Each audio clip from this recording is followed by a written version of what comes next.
If you're looking for a clean, sober, professional, academic, well-researched, historically accurate, generally accurate, serious podcast on Southern folklore, ghosts, bizarre events, and unique people, this podcast is not for you. However, if you've decided you can live with that, then join us for The Strange South.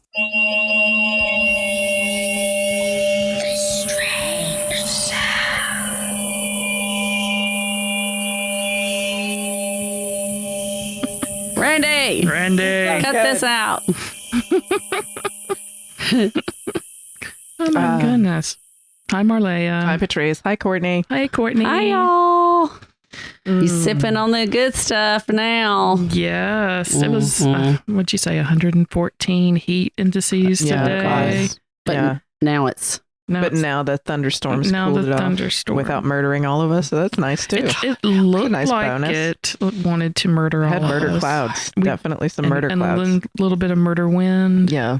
So, yeah. But I mean, it's mercy storm at this point. Like, it really changed was so fast, the temperature. What is the temperature now? I'm looking right now. I think it's in the 70s. Yeah, it was like, it feels like 72 now. So for reference, it is Saturday, the 1st of July at 6:22 in the evening.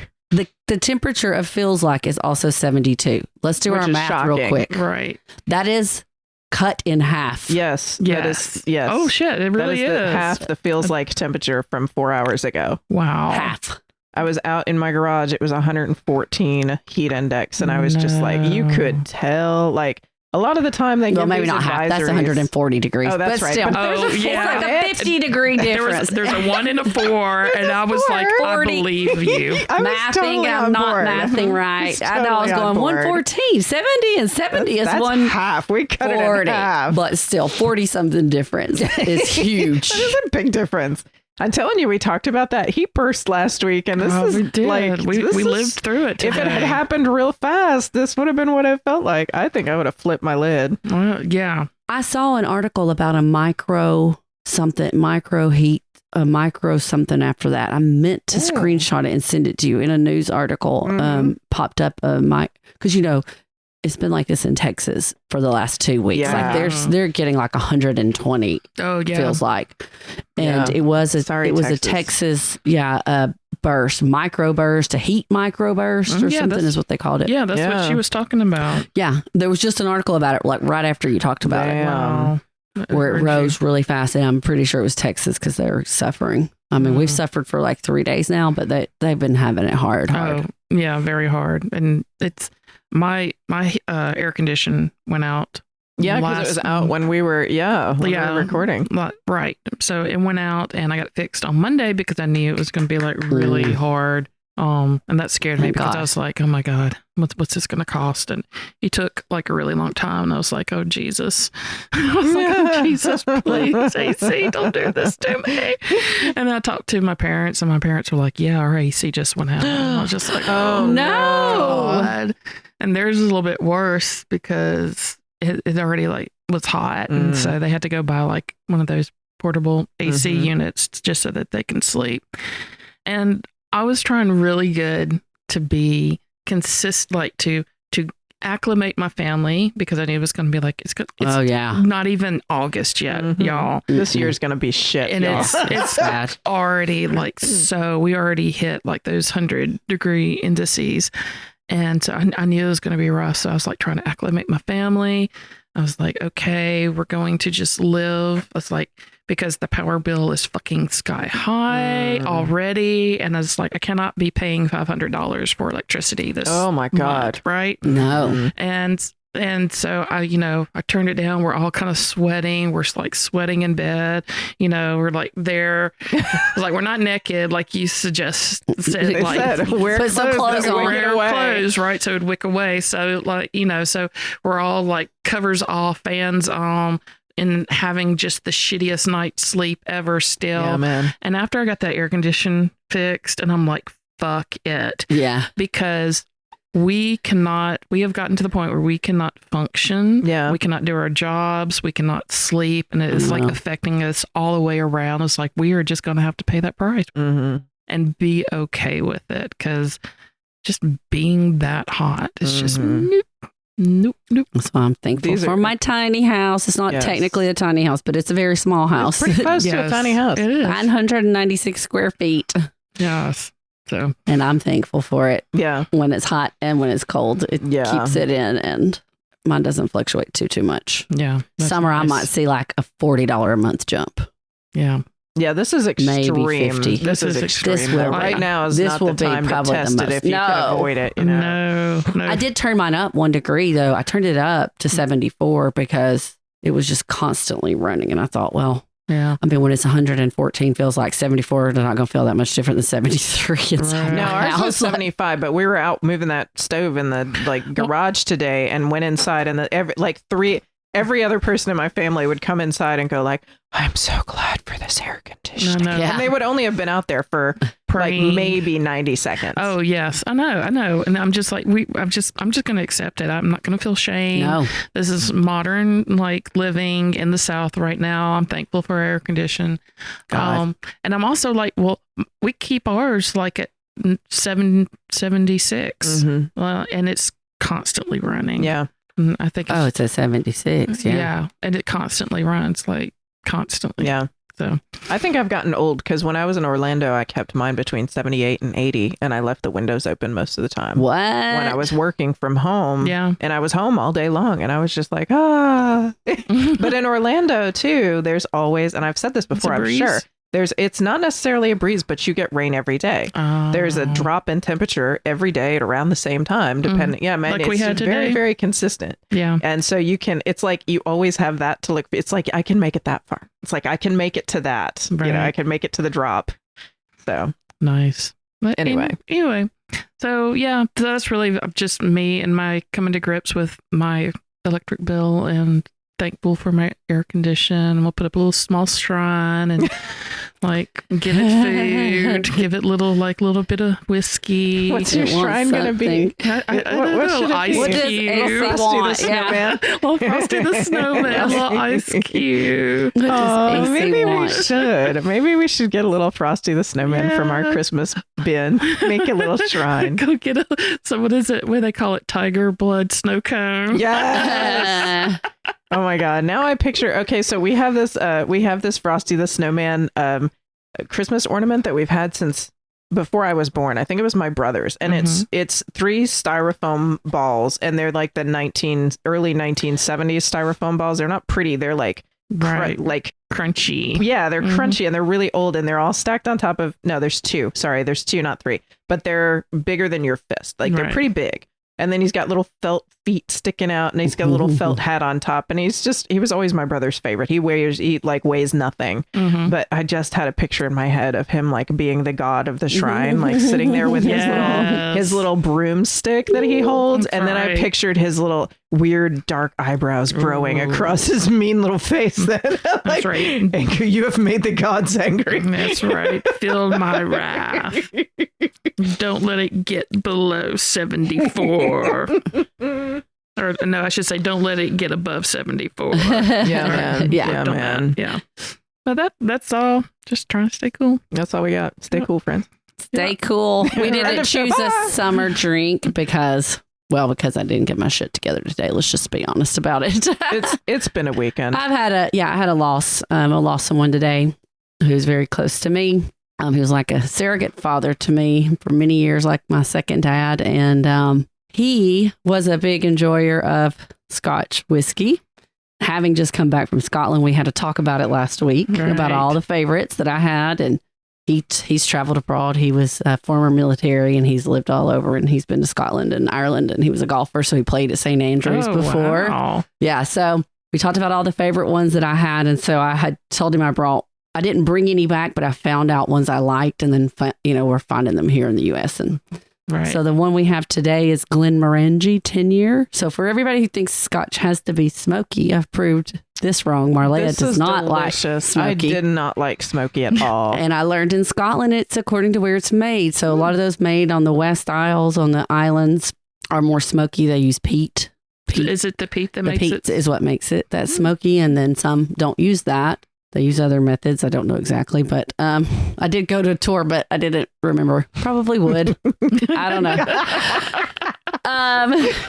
But this is much, you could tell too, it's more amber colored. It and is. It's got like almost kind of like pretty. a vanilla and I don't know. Yeah, it's a sweeter. It's a sweeter flavor, not sweet by any means, but compared to like really smoky campfire taste. So this is Glenmorangie 10-year, just simply single malt Scotch.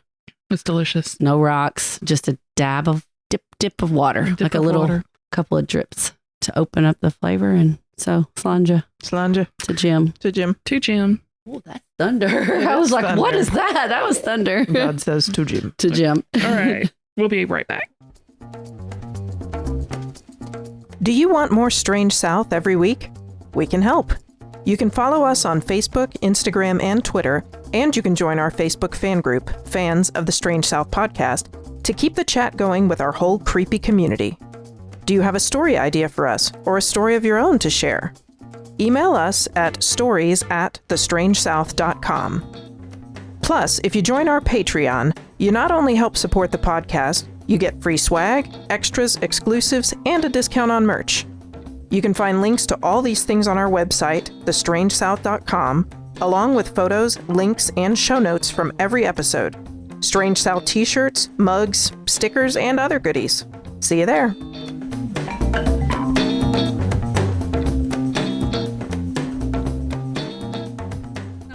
Accidentally, when I was sitting like this, it was calling something. It was calling emergency, but it wasn't. Oh, my It God. wasn't 911. It said emergency call 04 unknown. 04. Is that the Scottish emergency number? Is that what you call it? When you have an emergency? One of them is 999, 999. and I think it was Scotland is 999, and then. I don't know. I think when we got to Ireland, we didn't know what we were how to call emergency. Help. It'll be fine. It'll call 911 and it'll call United States. Yeah, sorry. So we're over in It's the most Scotland. expensive emergency And ever. is there a way that you could contact them? Can you call their emergency number? Would you please call Scotland for me? Does information have Scotland's number? Oh, did we pause? physically? 999. We paused and then I started it back up. Oh, dude, you're on it. And I Sitting here felt on my like ass. while I was down there, my soul started back up. That's okay. That's what she said. oh, it's the same. It's 999 in Ireland. Mm, There. 9. 999. Oh my God, that scotch Thank- through my nose would have hurt so Oh, bad. Thankfully, Oh my God. we don't have to call 999 about it. This is true. This is Thankfully, true. I never had to call 999. So, Yes, thankfully. Oh my gosh. Okay. This story is going to be a two-parter. I'm just okay. going to So warn we you. already know. We already know. It really probably should have been more than that, but I'm trying to condense it. But let me just scarred it. Scarred it. Scarred it. There's a lot going on. And I'm taking a lot of liberties saying, because this is not Southerner, but I'm saying that they probably peed at a Buc-ee's in Texas. And so I'm even claiming Texas as like our crazy lone wolf cousin state, but we really know that's not the South. Sorry, Texas. They're their own South. You're your own South. Your own thing. But it deals with like its own level of crazy. The story deals with its own level of craziness and religion that we're very familiar with, that we've talked about before. And I also wanted to talk about this because it's very, very recent. And while it was happening, while the story was like happening and on the news, I remember seeing the photos, but I didn't pay attention. And there's a Netflix documentary that just came out about this, even though it's still very, very new and fresh, like as of May. And I had no fucking idea. And I am just simply I can't deal. I can't deal. Wow. Okay. Okay. Can't deal. But because it's just like so, oh my God. So Bring it. I'm bringing it. So there's a sleeper movie that I made Marleah watch. Sleeper. And it's actually one of my favorite movies. It's not a feel-good movie. And I think it may have been Bill Paxton's one of his first directorial debuts. Right? And so all of the lead actors are from Texas. Speaking of Texas, It's got Bill Paxton, Matthew McConaughey, and Booth Powers. And I made Marleah watch it, and she was kind of horrified and didn't really understand how I connected to it. And I felt a little weird about it being my favorite movie. What is it? It's Fragility. Fragility? Yes. I don't know it. I'm gonna have to. Nobody knows it. That's why Well, I mean, I you'll like have the to watch people. it. It's like, You'll have to watch it. But I'm going to tell you kind of a synopsis of what it is. Okay. So it has to do with this family whose patriarch was told by God that demons exist in the world and it was their duty to smite them. Okay. So it's Smite kind of like the demons. holy shit. So so it's fascinating to me because it deals with religion, it deals with people extremism, and it also like fucking terrifies me because fanatics fucking terrify me as they should terrify you too. You're not paying attention. And it's largely because they're living with this delusion of just I can't even people that have this delusion, again, I just don't understand it, how blind it is. But a lot of religion is like that, where it's that blind leap of faith. And for a lot of people, it's that blind leap of delusion to the extreme. So I went on a bender watching, true crime this month, and shit, if I didn't come across, because I wasn't paying attention, this fucking story that we watched. Like in real life? Like in real life. Oh. And so what I'm going to talk about today is the Doomsday Mom. Doomsday Mom? What? Have y'all heard about this? No. I don't think so. I don't think so. Okay, well, I think if you saw some of the images, you would recognize, and I'm not going to say what the images are yet, because like I said, this is a two-parter. And if you haven't heard anything about it or you haven't really been following the news, because again, I was gobsmacked when I started watching this and going, holy fucking shit. All right. So the Doomsday Mom is Lori Vallow. And there are a lot of people in this story. There's so many people and family in this story. Y'all just gonna have to hold on to your girdles. I'm gonna try to make sure everybody knows exactly who the players are in this, because there are a lot. So Lori Vallow was born Lori Noreen Cox, June 26, 1973. So she's my age, in San Bernardino, California. And her parents were Barry Cox and Janice Cox, and they had 4 children. They had her, she has a sister, and then 2 boys who were maybe twins. Anyway, and they lived a relatively ordinary life. She was raised in the Church of Jesus Christ of Latter-day Saints. Her dad said from a very early age, she took to scripture and the word, and her faith was very strong. Also, Lori is pretty fucking beautiful. Like blonde hair, blue eyes, huge Texas grin. I'm saying Texas, even though California, huge California grin. She was a beautiful child. She was just beautiful growing up. And right out of high school, she married her high school sweetheart, Nelson Yanes. Anyway, Nelson. She married Nelson. He's not really that important. But they got married. She got married young at the age of 19, which is not unusual for somebody that's brought up in a church like, Of course, I'm making generalization. Y'all, I'm going to make some generalizations. Okay. No, I'm not going to apologize for it. So anyway, 19, they divorced. 19 and married. Didn't take long. Married and divorced. Married and divorced. Okay. Like a year. Then she married this guy, William Lagioni, something like the fuck that. And they had Colby Ryan. She had her first baby, Colby Ryan, and they lived in Texas. So there you go. There's the Buc-ee's in Texas. And this was 1996. And in 2001, Lori marries for a 3rd time because they got divorced. And she and her husband, who is named Joseph Ryan, have a daughter called Tylee Ryan. All right. So she's been through 3 husbands. She has 2 children by separate husbands here. And Tylee was born September 24th, 2002. And Joseph Ryan, her 3rd husband, was pretty abusive towards his stepkid, and Colby and his own kid. And I even think Lori ended up, and there was allegations of obviously abuse, but sexual abuse too.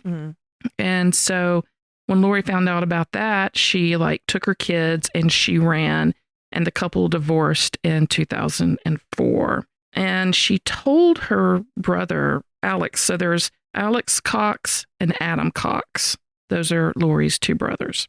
And she told Alex Cox about what what the kids have told her about, her ex-husband.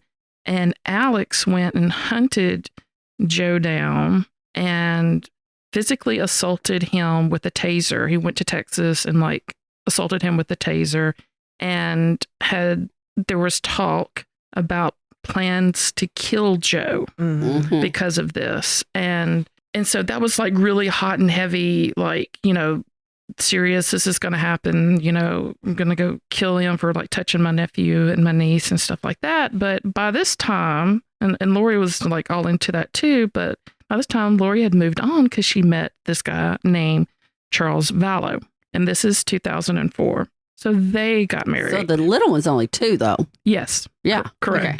Correct. So they got married. So this is her 4th husband. And Charles is a really good guy. He's stable. He fell head over heels in love with Lori because Lori is bubbly. She's cheerful. She's blonde and hot and and all the things. And he just fell head over heels in love with her.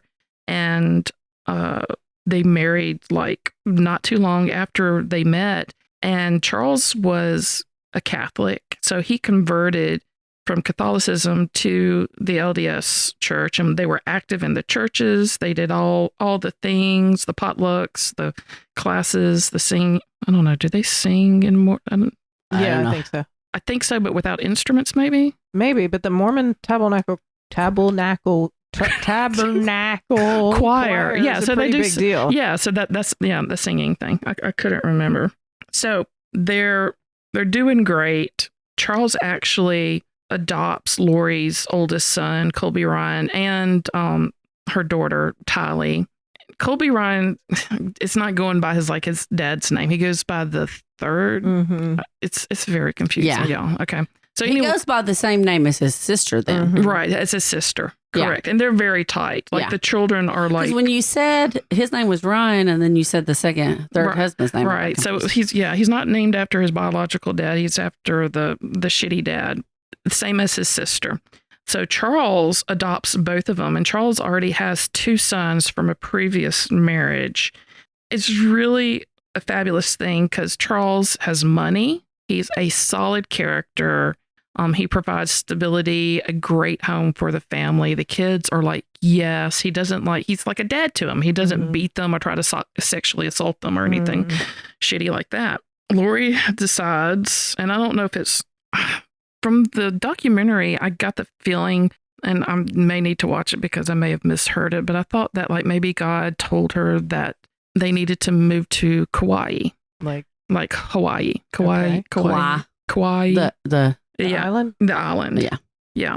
And so they did. That'd be awesome. So they picked up in 2006. God told me that too. And Colby and Tylee and Charles and his 2 sons, they all moved to Kauai. Charles opens up he's in insurance or something like that. And he opens up a business there, and all the kids go to school there, and they're living the dream, the beach every day.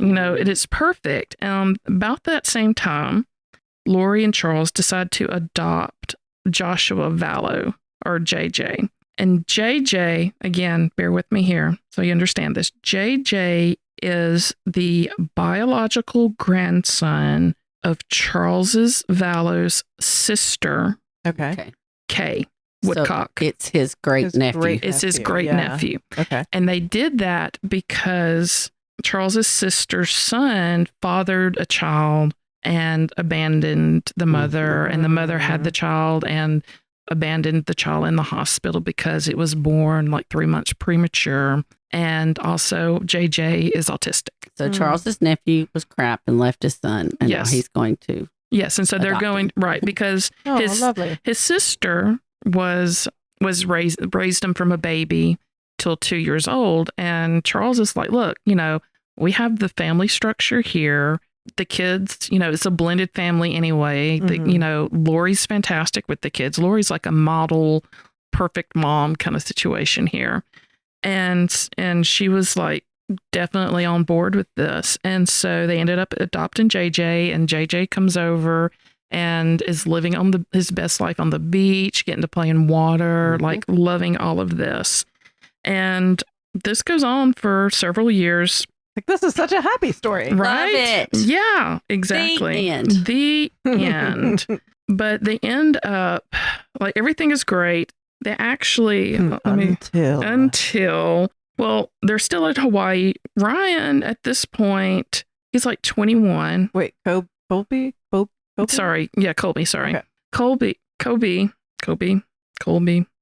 yeah, is 21, and he moves back home to Arizona because that's where they were initially living after Texas. And he, goes to college and he finds someone and marries that person. And then this is 2014. We've skipped up to then. And then Tylee is 15 and JJ is 5. And this is 2017. 17. So yeah, so they live like for 3 years from like 2014 till 2017 on the island. Then they moved back. Everything was fine. I think it was cabin fever. Expensive. Well, I bet it was expensive. And yeah, and just like they had family, on the mainlands and stuff. That would be the hard part. It's and I think anytime you move that far, like an ocean away from family, and you can't just hop in, trouble. hop in the car and drive. So so they were living in Hawaii. Then 2017, Lori. They right now just have 2 children with them because Colby moved away, so it's just Tylee and Ryan. They come back to live in Arizona, and all through this, Lori's the most energetic mother. She's active in church. They do the small groups, whatever. She's like the typical soccer mom. She's taken on JJ and all of this. Colby, like I said, gets married. Lori doesn't like the person that he marries at all. So there's like bad vibes there. And there's a whole little story there I'm not going to go into. But it's when they come back to the U.S. mainland, she starts up. It's like the relatives of Lori, when she moves back in 2017, people start to notice a change in their relationship with her children. Okay. Like something happened in 2017 and she gets different. She's a little different. And this is the same year that she starts a podcast with her friend Melanie Gibbs, and it's called Feel the Fire. And of course, it's because God's talking to Lori. It's also around this time that Lori is reading this guy named Chad Daybell's Doomsday books, that her behavior also starts to change a little bit. So the next year, 2018, in just passing, Lori mentions to her sister-in-law, Kay Woodcock, that Joe Ryan, so the third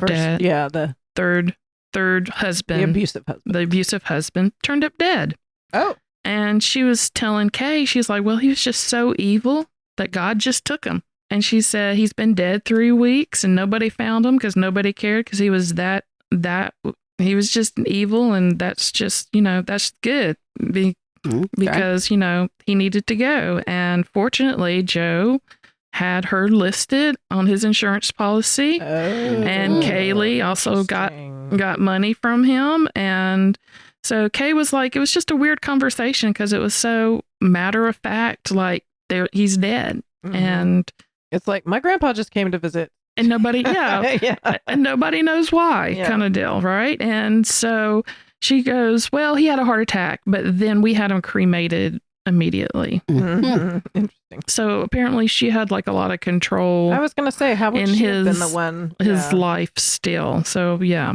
Anyway, Lori's still reading these books of Doomsday by author Chad Daybell. And these are fictional books about preparing for the end of the world. And Chad lives in Roxburgh, Idaho, which I was listening to like a Dateline about this morning, and they said Roxburgh, Idaho is like 95% LDS. Mm. So interesting. Yes. So in October of 2018, Chad Daybell and Lori Vallow finally meet in person at this religious conference there in Rexburg. And, you know, it's just like she's this bubbly, like very enthusiastic, charismatic, beautiful, like fangirl coming up to this kind of lumpy, middle-aged dump truck of a guy. Dump truck. He's a dump truck. Well, I mean, if you look at him, they describe him as being like very mild-mannered, very nice, very like, you know, easy to talk to kind of person, but he kind of looks like Leave-It-To-Beaver kind of like, you know, kind of persona that he has. But he kind of looks, compared to Lori, he looks like a dump truck. Mm-hmm. So if you're looking up their pictures now. What's his name? Chad Daybell. Daybell. Okay, I won't. Then. Okay, yeah. I looked up the wrong name. Okay, yeah. So save it and we can talk about that later. Okay. What's his dump truck? So anyway, Chad is also Mormon. He's married to a lady named Tammy, and he has 5 kids because, again, Mormon. And so Chad and Lori start texting immediately because, again, she's fangirling. And I mean, hello, she's beautiful. And if you have a beautiful blonde woman sitting there, like hanging on your every word and believing everything that you believe, then yeah. So, of course, you know, Lori and Charles are still married, but things are changing. Because when Charles's mother dies, all of a sudden, she doesn't go with him to the funeral. And Kay, his sister, thinks that's kind of shitty. And it's odd. And she kind of lets her brother know, like, it's kind of shitty and odd. Yeah. But Charles has been so in love with Lori. He loves Lori so much. And they've been like, this is the most stable relationship she's ever been in. Like, it's 10 years or so, right? Or more. And like every house that they move into, because they've moved quite a bit, he always like gives her or makes her a dance room. So every house is dance room. Yeah, because she loves to dance. So like he does like the mirror, I guess, and whatever. Because that's just like every house. He wants to make her happy, so he makes sure that he sets up a dance room for her. But he was telling his sister that she's been like hanging out in her dance room more and more, and then at night she'll spend like 2 or 3 hours dancing and recording herself. And he was telling his sister that he felt like she was sending it to somebody, emailing her movies of her dancing to somebody. And Kay was like, dude, she's like, if she is not already having an affair, she's getting ready to have an affair. And she was like, you need to protect yourself. But Charles was so much still in it, even until like near the end. Like Chad, Lori believes that they are part of the 144,000 that we have talked about before. And I'm like, I'm sorry, y'all. There's this cat lady in Tennessee that already has, if not the people, that many cats. And you are just going to have to get in line.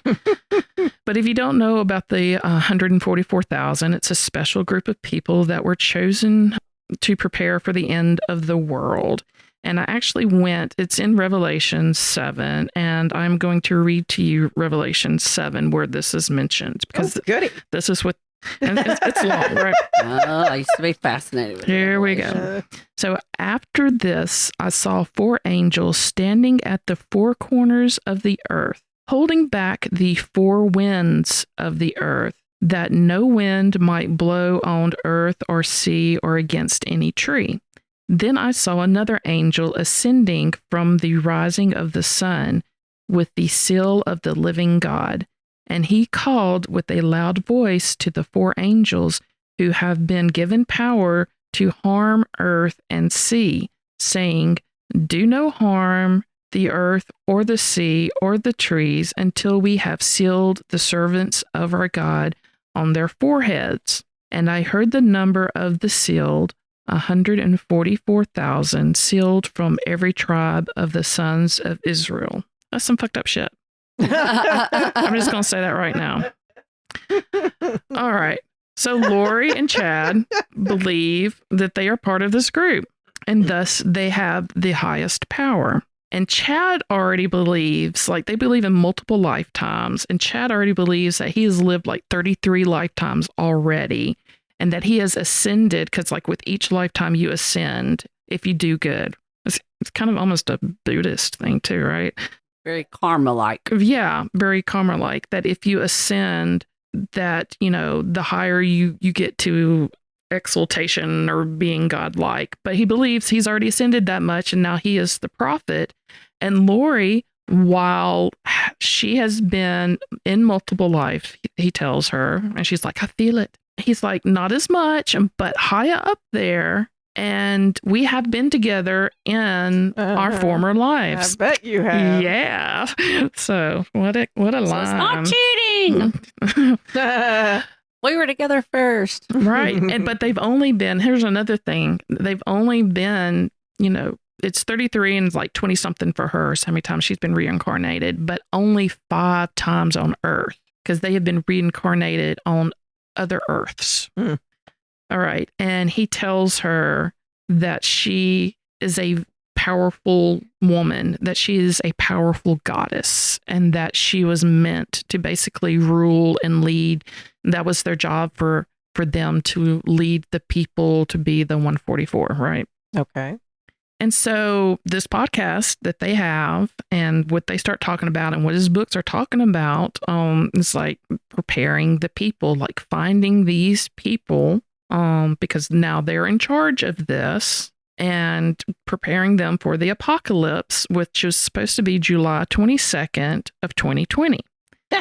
Wow, they were close as anyone. Right. And this is still like, so they're preparing in 2019, and COVID hasn't even happened yet. So they were like, see, we told you. Uh-huh. They also believe that they're supposed to go out and find these 144 and bring them to Rexburg, Idaho, which is going to be the headquarters for the 144. But Rexburg is it's like 29,000 people and 144,000. And so 95% of them are all Mormons, right? And so, yeah, I know. I was like, just picturing the 144 sitting down for a big meal at Shoney's. They're going to bring their tents. And they were talking about, oh my God. Yeah. Oh, you don't know. So obviously this is a healthy relationship. Okay. I haven't gotten to the crazy part yet. Y'all. Okay. So they're bringing people over. These are people of the light. And they were here. They came to this. I can't even just say this. I can't even spout this shit off. Y'all, I'm just going to paraphrase. Okay. Because this is so wackadoo. So paraphrase. It's a paraphrase. The 144 are people from the light. They're the goodest of the good. And they're the ones that are going to all move to Idaho. And everybody Sounds else. like heaven to me. That's right. Everybody else are the dark. So they start separating people of the light, people of the dark. Cold wash, warm wash. Right. They also talk about there's 5 worlds. Each world or life, I guess, I don't know if they know, are created with a Satan and a savior. And the 5th world is Earth. And they believe that every time somebody dies, there's like a 2-minute window when a demon can come in and take over your body. Oh, interesting. They talk about this a lot. And they talk like after the demon comes, and if they sneak into your body 2 minutes after you die, then you are basically the Walking Dead. So you're a zombie. And they use that term zombie. But you still die. But then when you come back, you're Walking Dead. Yes. Right. So they talk about these zombies. But the thing about it is they start to manipulate that and thinking that, okay, some people are being led by Satan and the demon has already snuck in. And so those people really aren't like light anymore. A demon snuck in, so now they're dark. And they're walking around, but they're already, quote unquote, dead. like the old person is dead and the demon is walking around in their body doing all the things like they normally do, but they're dark now. And there is a correlation here between who's light and dark. And a lot of it seems to be like the people who are on board with Lori and Chad are in the light, and the people that are giving them a hard time or don't believe or even rolls their eyes or has a bad day around them tend to like be put on the dark list. Yeah, of course. Because if they were light, they would believe them. Yeah, exactly. And also there's the zombies and the light and the dark. And if you're dark, you're just a zombie.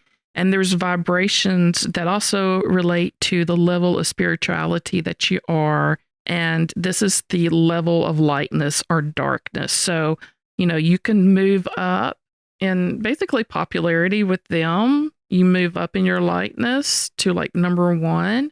And if you move down to like number 3, then it's like a darkness. So they have like this whole system between light and dark. Who's light and dark? It's basically their shit list, is what it is. Lori starts referring to her husband, Charles, as a demon. And they give demon names. So she stops calling her husband Charles and starts referring to him as like, I forgot the name that she gave him. It's a really stupid one, but like Rick. Like to his face? Yeah, or basically. When she's talking about him. She's very matter of fact about all this. She does not really hide this at all. When she's around, I think like normal people, she just doesn't like talk about it. She doesn't like, she's not in the grocery line going, yeah, so like I'm a goddess. I think I need to get ahead of you in line here or, whatever. But, to the people that she is around, she's very, very matter of fact with this. So on their dark list is her second husband, who's already dead, Melanie Gibbs' husband, who she got divorced from, her brother Adam Cox, not Alex, because Alex is all on board with this. Alex is the one that went after with the taser her now dead ex-husband. Lori's father, Tylee. What? JJ, and Chad's wife, Tammy. Damn. Are all on the dark list. And her mother and her sister, and like I said, Alex, are not mentioned. So I assumed that they are on her light list. So during this time, all of this is happening. Charles called her like sending emails to Chad, sending these movies of her dancing to Chad. Lori like disappears for 2 months. She actually goes back to Kauai. Who wouldn't? Right? Because she had a friend there and she's meeting up with this friend that was LDS and she's recruiting. And so Lori tells her friend about like what's going on. I'm here to come get you. There's this list and the friend is going like, okay. And I was listening to her talk about this meeting that she had when Lori showed up. And she's like, it wasn't that crazy when she was initially talking about it. And so she started talking about like these people being on the light and dark list. And I was like, okay. And she's like, and Lori's talking about even celebrities. They have celebrities put on the light and dark list because again, they like 144,000 people. Like if you're having to like go recruit them, that's a lot of people to recruit. You're going to be doing it a lot.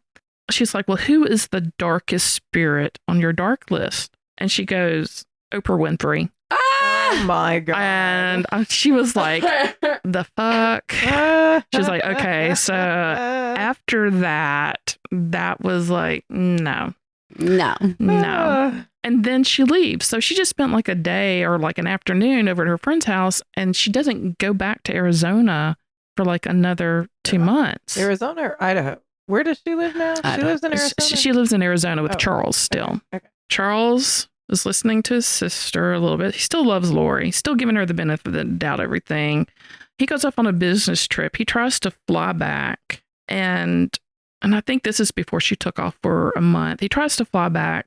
She cancels his ticket to fly back. So he goes and he buys another ticket. And he's like, what the hell kind of deal. And he gets to the airport where he parked his truck, and his truck's gone because she came and got his truck. And then he goes home, and he can't get a hold of her. He can't get a hold of his kids or anything like that. So on January 31st of 2019, he contacts the Arizona police, and there's body cam footage of this. And Charles is pleading with the officers. He's like, I don't know where my kids are. I cannot find my wife. She's not answering. She took my car and all of this. It's like she needs help. It's like she has been talking about the end of the world and all this stuff. He's like, I'm scared for her. I'm scared for the kids. I just need to know that the kids, I want the kids back. I need to know that they're okay and everything. And so they go over to the house that Charles and Lori have shared in Arizona, and he doesn't have his keys or something. And they break into that house. No, I'm sorry. No, they moved into so many houses. No, this is right. So they break into the house. This is the one that Charles and Lori, and like, there's nothing in there. Nobody's in there. He's worried, and they finally find Lori, and they bring her in, and they talk to her. Well, they call her and they ask her to come in, and there's video of this. And Lori's just sitting there being just as pleasant and grinning and charming to those Arizona police officers. And they are flirting, and she is flirting. I mean, it is kind of sickening. Where did they find her? She came in, they called her, and they're like, hey, could you come in for, a little bit and let's talk to you and stuff? Because Charles is like, it's having her committed, basically, because you can have somebody committed, right? She, came in, and she's like, well, she's like, look, she's like, we're going through a bit of a thing. I found on his phone that he's cheating on me. He's just gone a little crazy. And they're like, well, he says that, you're saying this. And she's just like, he's just upset because, I called him and all this stuff. So she went and like got a psych eval and everything and passed it with flying colors.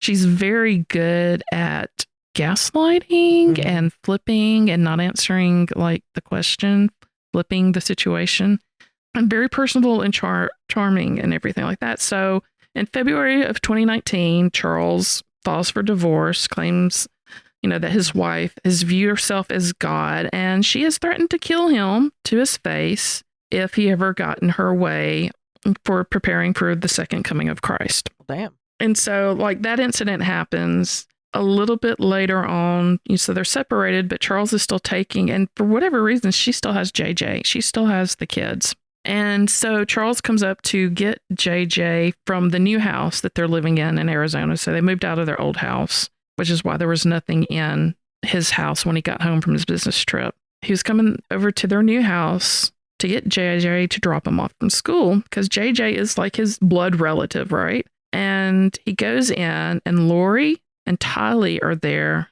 We think JJ may be like in the car seat when this happens. And Alex, Lori's brother, is all in there. So Lori and Charles gets into a fight. Supposedly, she takes off with Tylee and JJ to take JJ to school. And all of a sudden, there's a 911 call to the cops. And Alex Cox has shot and killed Charles, supposedly in self-defense. He's sitting out. So the cops come. Charles is in there. And there's body cam footage of this. Charles is like on the floor, face down, with like 4 bullets to the chest.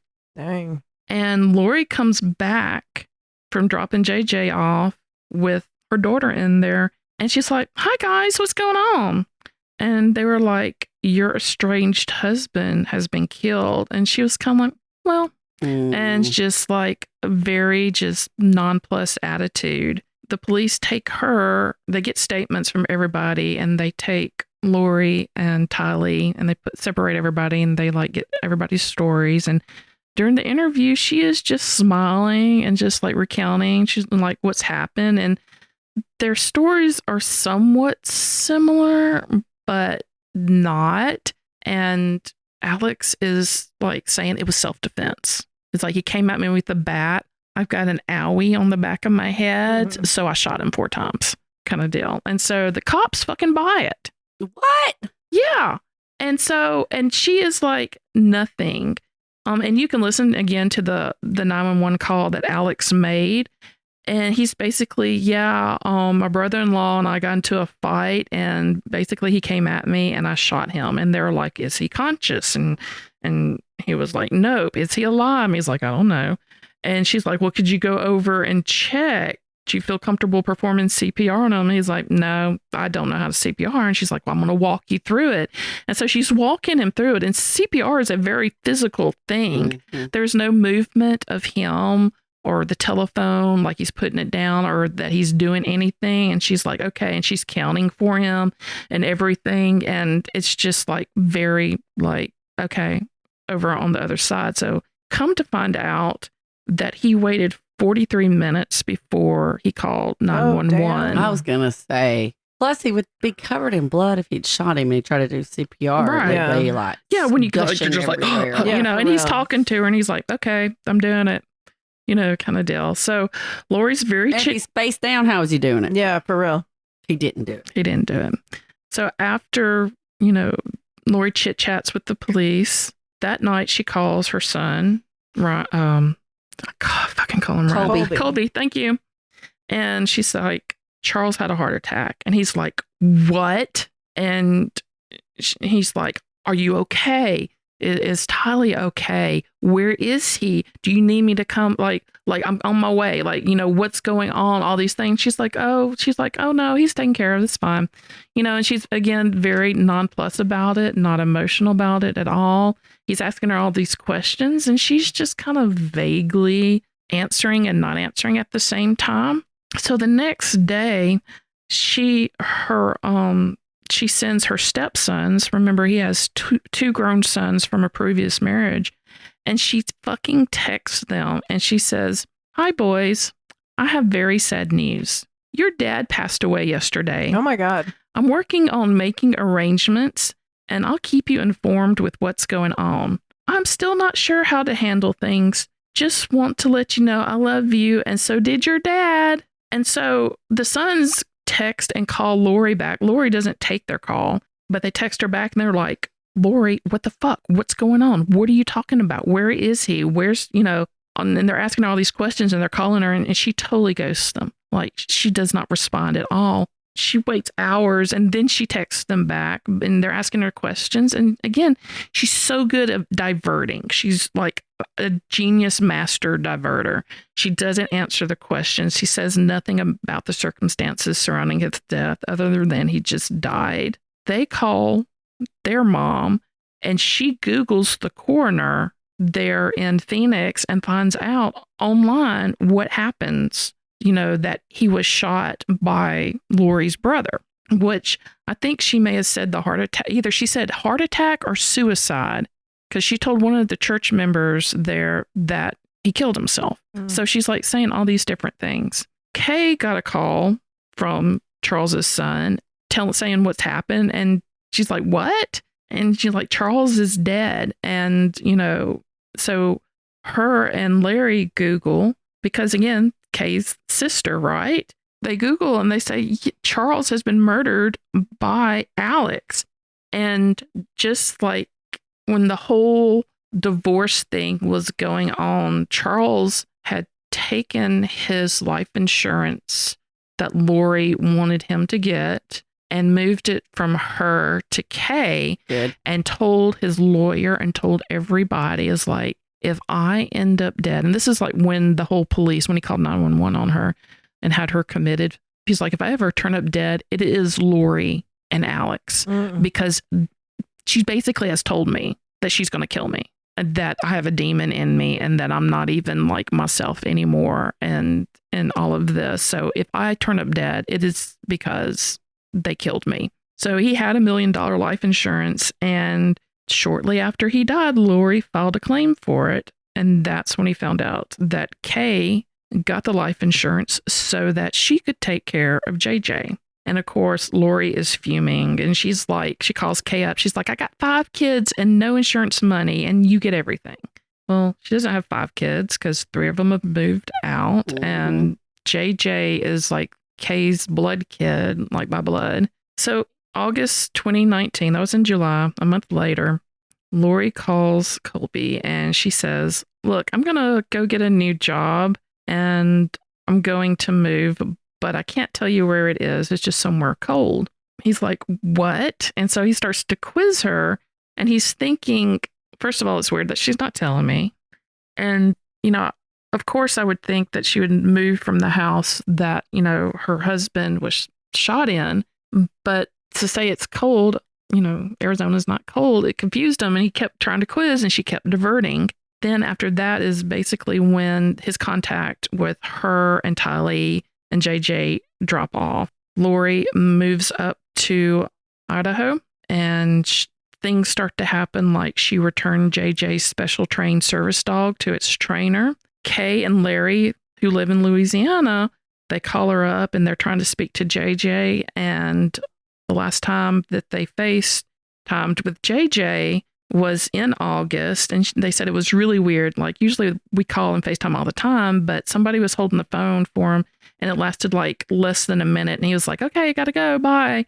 And she's like, that was it. And then they keep calling and Lori's all just like diverting, is making excuses. And so that September, Lori and JJ and Tylee and Alex moved to Rexburg, Idaho, just down the street where Chad Daybell lives and is still married to his wife, Tammy. And they move into this like apartment complex. September 8th, Lori and Alex and JJ and Tylee visit Yellowstone National Park, and there's family photos of them together and everybody like looks like they're having a good time, but it's like the last photo that they take of the children. And then September 23rd, 2019, JJ was last seen at his elementary school there in Rexburg, Idaho. And during this whole time, Kay and Larry keep calling. She keeps gaslighting them and making excuses. September 24th, Lori unenrolls JJ from Kennedy Elementary School, and she tells him that she's planning on homeschooling. And Kay, again, she keeps calling and try to talk to JJ. Colby is trying to call his sister because they usually talk a lot, and he hasn't heard from her. And then he gets like this weird text that's like nothing like how she talks or anything. And he's like, why are you talking like this? This is really weird. Just give me a call. And he tries to call her and nobody picks up. So this goes on up until like right before Thanksgiving. And then right before Thanksgiving, Kay, Charles's sister, calls for a wellness check on JJ. She's like, this is enough. I mean, if it would have been me, I would have been my ass on a plane up there, but she didn't know, like she calls on a wellness check in Arizona. Because she didn't even know where they were. Because she didn't even know that they had moved. Mm-hmm. The police go there to check on her old address and no one is there. And she's like, she keeps trying to call Lori. She calls, I don't know if she talks to Colby or not, but it doesn't seem like that. So Kay goes on to Charles's email and she sees, because she has access to all of that, she sees that there's an Amazon order from Charles for a ring, and it's delivered to Charles, who has been dead at this point for a couple of months, into Rexburg, Idaho. So she gets that address and she calls the Rexburg police and she's like, I need a wellness check. Where are the children, Lori? And this is where I'm going to pick up next time. It's going through and following where are the children, because it is unbelievable. It is unbelievable. This woman is unbelievable. And yeah. So join us next time and we will go through where the children are. Holy crap. I know. It's bad. Thanks y'all so much for listening. It's bad. I'm not going to think they're in Kauai, I guess. I don't think so. Damn it. So we will talk to you soon and be sure to listen. Bye. Bye, y'all. Marleah, do you know what I adore about Romarin et Cabot? The Feline Welcoming Committee? Exactly. And the folks running the place are just good and knowledgeable people. They've got everything from crystals, incense, herbs, candles, and so much more. And books. Awesome books. Oh, so many good books. That's why Romarin et Corbeau is Oxford, Alabama's mom and pop metaphysical bookshop. And for our listeners, you can find them on social media, or better yet, visit them in person. We've got a link in our episode notes, and you can visit their shop in Oxford, Alabama. Check them out, y'all. Where are the children?